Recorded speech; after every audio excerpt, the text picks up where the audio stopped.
Olá, como vai você? Meu nome é Leonardo Ganho, eu sou advogado criminalista. Seja bem-vindo ao nosso canal e ao nosso quadro Análise de Jurisprudência, onde nós analisamos as principais jurisprudências dos tribunais do nosso país no campo do direito penal e no campo do processo penal. Você que chegou agora, caiu de paraquedas, eu já quero te convidar para se inscrever no canal, ativar as notificações. Você que já faz parte do nosso canal, curte esse vídeo, já manda esse vídeo para umas 7 pessoas que você sabe que também gostam de estudar processo penal e querem estar antenadas com tudo o que acontece no âmbito dos tribunais superiores do nosso país. Bom, a jurisprudência escolhida para hoje, anota o número desse habeas corpus, hein? A nossa produção vai colocar o número aqui na nossa tela, como sempre. É o habeas corpus 222.141, originário do Paraná, tramitou no Supremo Tribunal Federal, o STF, relatoria do ministro Ricardo Henrique Lewandowski. Ministro, nome de guerra, Ricardo Lewandowski. Por que nós separamos essa matéria, essa jurisprudência, para trazê-la para vocês? Por que ela é tão importante? Porque ela trata de um tema sobre a privacidade das nossas comunicações telemáticas. O que são comunicações telemáticas? São as mensagens de texto do nosso celular, os e-mails, as mensagens transmitidas pelo sistema Android, pelo sistema Apple, as mensagens transmitidas pelos aplicativos de envio de mensagens de textos, como, um exemplo, o WhatsApp. E esse caso ele é muito interessante porque a base para a impetração do habeas corpus, a base para a discussão jurídica, ela não está apenas no campo do processo penal clássico, ela está no campo da lei do Marco Civil da Internet. O Marco Civil da Internet que promoveu alterações importantíssimas no Código Civil Brasileiro. Preste atenção, Código Civil Brasileiro. Olha a multidisciplinariedade que você, como advogado, precisa estar atento para estudar um pouco de direito civil, de legislação extravagante, para você poder atuar de forma excepcional na defesa dos interesses do seu cliente. E vamos lá. No caso em questão, trata-se de uma operação policial no estado do Paraná, na cidade de Curitiba, onde na investigação preliminar, o Ministério Público Estadual, ele requereu às operadoras de telefonia que congelassem, preste atenção, hein? Congelassem todo o conteúdo de mensagens telefônicas, de mensagens de texto, de mensagens de aplicativo de texto, do iMessage, do iCloud, de uma das investigadas. E mais, além de congelar, ele requereu que aquele conteúdo fosse indisponibilizado. Depois de fazer esse requerimento, 9 dias depois, ele apresentou uma medida cautelar, aí em juízo. O requerimento foi administrativo, direto para a operadora. 9 dias depois, ele vai ao juízo e requer uma medida cautelar para poder ter acesso a esse conteúdo. E o juízo de primeiro grau, competente para decidir aquele pedido, ele deferiu a quebra daquela privacidade. Ele deferiu a interceptação, a quebra do sigilo daqueles dados. E aí, a partir daquele momento, a operadora foi obrigada a dar acesso ao Ministério Público. Até então, até a ordem judicial ser deferida, o Ministério Público ele não teve acesso, mas ele requereu que fosse o conteúdo congelado e indisponibilizado, e mais, num período superior a 1 ano. Preste atenção, a 1 ano. Por que eu estou pedindo para você prestar atenção? Porque agora nós vamos na lei extravagante, na lei 12.965 de 2014, que é o Marco Civil da Internet. Ela é o Marco Civil da Internet.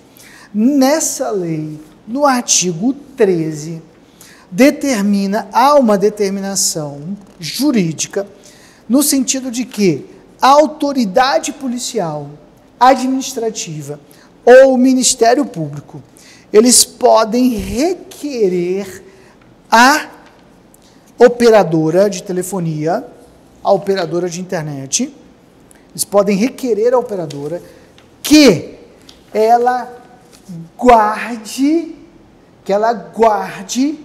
por um período superior a 1 ano, na verdade, por um período não, que ela guarde um período superior a 1 ano de histórico de acessos à internet daquele cliente.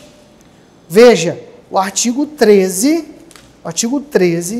ele menciona que a operadora, ela tem que guardar por 1 ano, a obrigação da operadora é guardar por 1 ano os registros do cliente,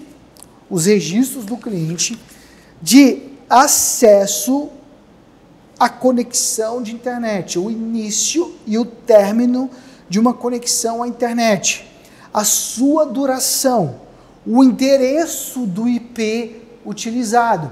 É isso que está no artigo 13.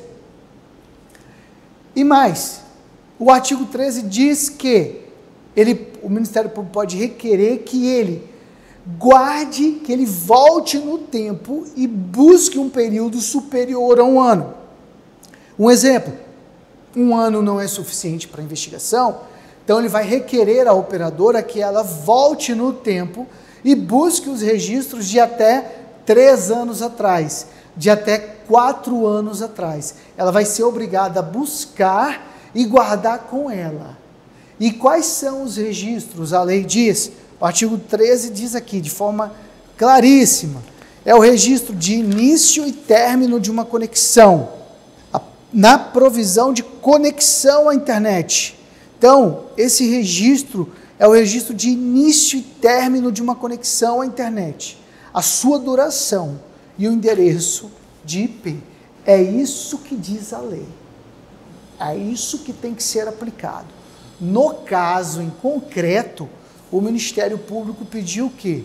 Ele pediu o congelamento, ele pediu a indisponibilidade dos dados telemáticos, das mensagens de e-mail, das mensagens do iMessage, do conteúdo do iCloud. Isso ele não podia ter feito. A defesa da paciente passou pelo Tribunal de Justiça do Paraná, perdeu o habeas corpus, foi ao Superior Tribunal de Justiça. A 6ª turma do Superior Tribunal de Justiça julgou o caso e disse que não havia ilegalidade. A defesa, então, perseverou, impetrou o habeas corpus perante o Supremo Tribunal Federal.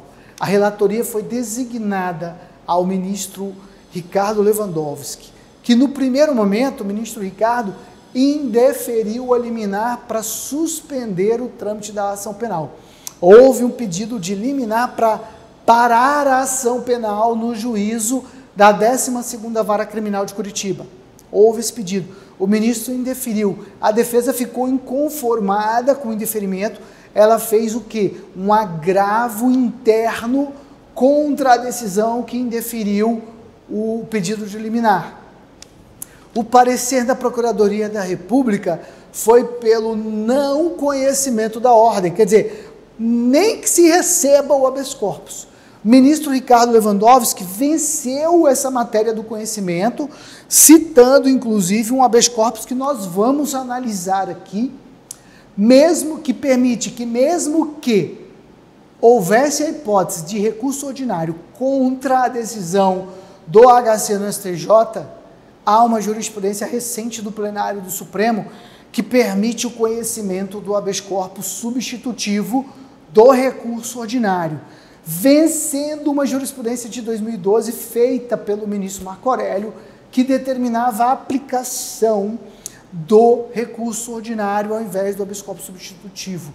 Uma jurisprudência que, inclusive, ele se arrependeu muito dela, chegou a dar uma entrevista dizendo que se arrependimento matasse, ele estaria morto. Mas vamos concluir aqui a análise dessa jurisprudência. Ministro Ricardo Lewandowski, então, ele julga o agravo interno, e aí ele, numa decisão monocrática, ele não leva para a corte, ele não leva para o colegiado. A gente sabe que hoje mais de 90% das decisões das cortes superiores são proferidas em decisões monocráticas. Isso é importante que você abra o olho para essa informação, para você trabalhar bem o relator do seu processo. E eu já vou te dar uma estratégia agora para você trabalhar bem. Quando se você redigir o tema, a petição inicial do seu habeas corpus, e você não sabe quem é o relator, porque ele ainda vai ser distribuído no Tribunal Superior, você não cite jurisprudência da corte. Não cite jurisprudência de nenhuma corte. Coloque a história e coloque o direito. Impetra o habeas corpus. Distribui o habeas corpus. E aí, quando você tiver o nome do relator, você souber quem é o relator do habeas corpus, você faz um memorial, sigelo, memorial de 2, de 3 folhas, trazendo para ele como ele vem pensando, como ele vem se manifestando dentro da corte, em casos análogos àquele caso que você está apresentando para o julgamento dele. Essa estratégia, ela é uma estratégia de ouro, tá? Pega esse código, pega essa estratégia e executa ela. Você vai gostar dos resultados. Mas, enfim, vamos concluir aqui. E aí o ministro Ricardo Lewandowski analisou detidamente um voto lapidário, um voto objetivo, claro, mas é uma aula sobre garantias fundamentais, sobre a preservação da privacidade do cidadão brasileiro. Ele explica, olha, o que o Marco Civil da Internet determina é que o Ministério Público, o ente da administração pública ou a autoridade policial, ela pode requerer à operadora, à empresa de telefonia, que volte no tempo e guarde com ela mais dados sobre acesso à internet, dados informativos, início, final, tempo de duração, IP usado. São esses os dados que a lei prevê. Agora, no caso em concreto, o Ministério Público foi adiante. Ele pede o congelamento, ele pede a indisponibilidade, a operadora dá tudo isso.